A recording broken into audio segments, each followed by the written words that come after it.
बिहार लोकतंत्र की जन्मस्थली है और शायद इसलिए बिहार के आम नागरिकों के बीच राजनीतिक समझ और चर्चा का स्तर कुछ और ही है।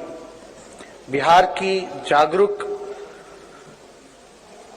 जनता सक्रिय और प्रगतिशील है।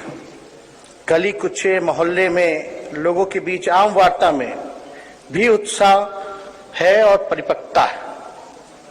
इस राजनीतिक संस्कृति का श्रेय बहुत हद तक हमारे ऐतिहासिक संस्थानों को जाता है।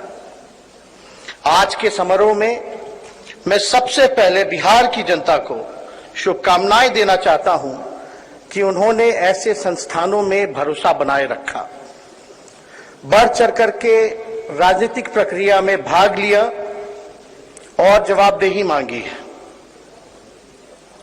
आज के दौर में ये भी कहना पड़ेगा कि जनता ने संस्थानों में जितना विश्वास दिखाया है, हमारे संस्थान बहुत हद तक लोगों की पहुंच से दूर होते जा रहे हैं, अनुत्तरदायी होते जा रहे हैं, खास तौर से उनके लिए जो समाज में लोग हाशिए पर हैं। इस फासले को कम करना राजनीतिक नेतृत्व की प्राथमिकता और जिम्मेवारी है।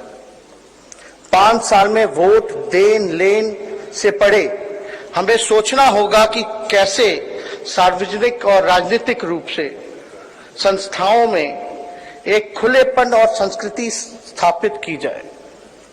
लोकतंत्र और इसके मूल्य हमारी भाषा और भाव में भी झलकना चाहिए। क्या हमें ये नहीं सोचना चाहिए कि आज चुनाव के दौरान कितनी नफरत और घृणा परोसी जाती है और इसका समाज में कितना गहरा और बुरा प्रभाव पड़ता है।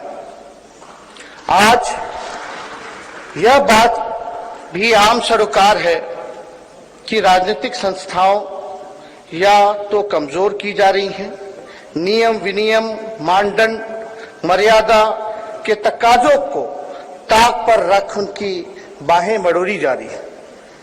यह जनतंत्र के लिए खतरनाक है। जनतंत्र में संतुलन होना जरूरी है। विधानमंडल में जनता की शक्ति, जनता की मर्जी, जनता की अभिलाषा बसती है। यह राजनीतिक संरचना में सर्वोपरि है।